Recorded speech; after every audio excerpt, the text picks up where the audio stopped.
Oi,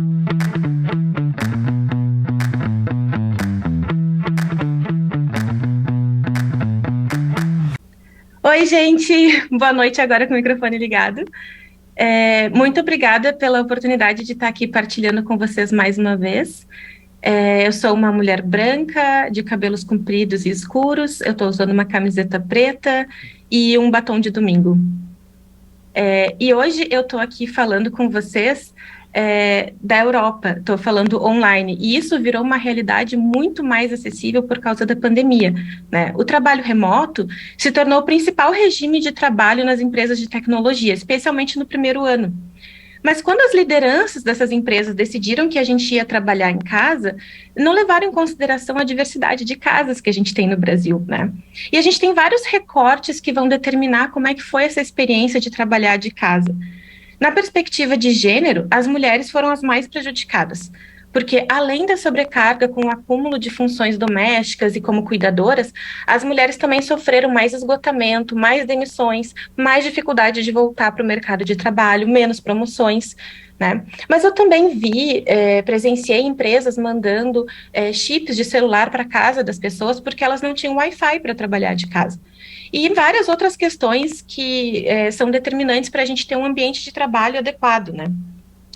E essa falta de diversidade no design também apareceu num estudo que constatou que esse aparelhinho que ficou bem conhecido da gente durante a pandemia, o oxímetro, ele acabava fazendo uma leitura equivocada no nível de oxigenação do sangue em pessoas com a pele mais escura.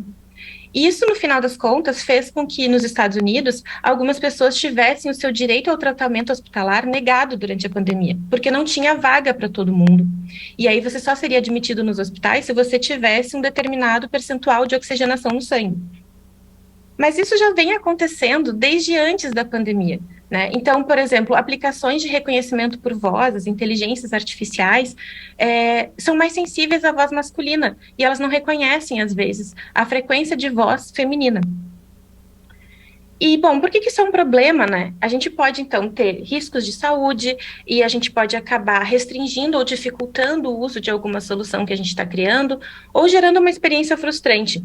E a gente acaba contribuindo para a falta de representatividade e o que eu acho mais grave, a gente acaba reforçando preconceitos, porque quando a gente continua produzindo as coisas dessa maneira, a gente está falando, bom, é assim mesmo, né? E por que esse problema acontece, né? Bom, isso acontece porque alguém está projetando isso, alguém está tendo essas ideias, alguém está desenvolvendo esses códigos, alguém está criando esses algoritmos que está dizendo que, bom, a partir dessa frequência sonora tem alguém falando, né? A partir dessa frequência de luz tem um dedo aqui dentro. E se são sempre as mesmas pessoas que estão criando, elas estão criando a partir de um mundo que faz sentido para elas. Então, se a mão que cria é branca, a mão que testa é branca, está tudo funcionando para as pessoas brancas, né? E o que eu estou querendo dizer com isso é que o design, assim como a ciência e a tecnologia, também não é neutro. A gente sempre está falando a partir de algum lugar de ser no mundo, que é inspirado no conceito de saberes situados da Donna Haraway. Se a gente sempre está restrito às nossas experiências e ao que a gente conhece do mundo, como é que a gente pode fazer isso de uma forma diferente, né? É isso que se propõe a interação humano-computador feminista, que é um conceito da Shawn Bardzel, que vem sendo explorado tanto na academia quanto em algumas práticas de design pelo mundo. E o feminismo não é só um movimento político, ele também tem teorias e metodologias. E a ideia da Bardzel é trazer esses fundamentos na hora da gente pensar as nossas práticas em design.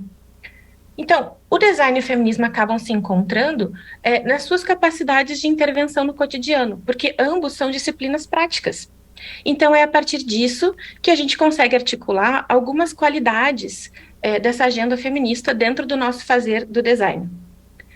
A Bardzel chama de qualidades feministas, né? E eu fiz aqui uma adaptação do trabalho dela e também um pouco do que eu trabalhei na minha tese, para a gente falar sobre corporeidade, ecossistema, advocacia, participação, agência e pluralismo. A corporeidade, bom, tem muito a ver com os exemplos que eu trouxe para vocês, né? Porque a gente está experienciando o mundo a partir dos nossos corpos, que são muito diversos em tamanhos, cores, habilidades e mobilidades. E no design a gente acaba já falando sobre isso, né? Quando a gente está falando de acessibilidade e de affordance, por exemplo. Então, são coisas que a gente já conhece, que a gente já está discutindo e que a gente está adicionando esse olhar feminista para a gente sempre se questionar: que corpo é esse que vai usar o que eu estou criando? O ecossistema é quando a gente está ali considerando que as nossas criações elas têm consequências para além do uso que a gente está projetando. Então, a gente cria um aplicativo de caronas que acaba virando um novo modelo de trabalho, que é a uberização do trabalho. E também, quando a gente está decidindo trabalhar de casa, a gente não está entendendo exatamente a dimensão, né, o impacto que isso vai causar nas famílias brasileiras. E essas três qualidades, eu acho que elas se relacionam muito bem entre si, então eu resolvi trazê-las aqui juntinhas. A advocacia é uma que a gente conhece bem, né? Tem até nas descrições das vagas de trabalho, né? De ser advogadas dos nossos usuários e tal. Mas isso tem uma armadilha, porque isso pressupõe que a gente sabe o que é melhor para elas e que daí a gente vai criar essa solução. Uma forma de minimizar um pouco isso, essa armadilha, é quando a gente está dando agência para as pessoas, né? Ou seja, quando a gente está dando oportunidade para que as pessoas possam decidir parte da interação delas com a tecnologia. Então, por exemplo, quando a gente está ali manipulando o algoritmo para dizer, eu quero ver mais disso, eu quero ver menos disso, isso aqui eu gostei, me mostra mais isso aqui, a gente está conseguindo determinar um pouco como é que vai ser a nossa experiência com essas tecnologias. E o design participativo, que é um conceito que a gente conhece muito bem, uma prática que a gente conhece muito bem, que também é uma qualidade do feminismo, que é a ideia da participação. Então, ao invés de simplesmente ouvir as pessoas nas pesquisas, trazê-las junto para solucionar com a gente os problemas que elas estão nos contando na pesquisa, né? Porque daí elas vão poder compartilhar um pouco das suas visões de mundo e das maneiras que elas vivenciam esses mundos, né? Bom, o pluralismo, para mim, ele é como um ponto de partida, mas também um ponto de chegada. Ele é um ponto de partida porque a gente precisa assumir que a gente está fazendo design a partir de um lugar de ser no mundo e que existem outros lugares. E a gente precisa trazer essas vozes para co-criar com a gente.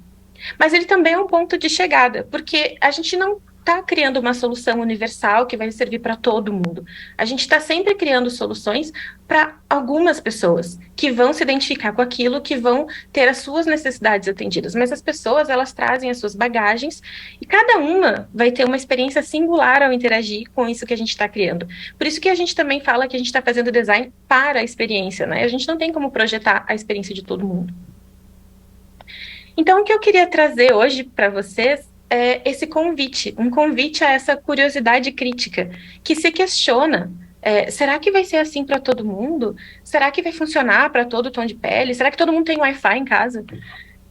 Para a gente poder considerar uma prática de design que está olhando para essa pluralidade de experiências de ser no mundo. E aí, fazendo também uma brincadeirinha, né? É um design centrado na diversidade de pessoas. Obrigada!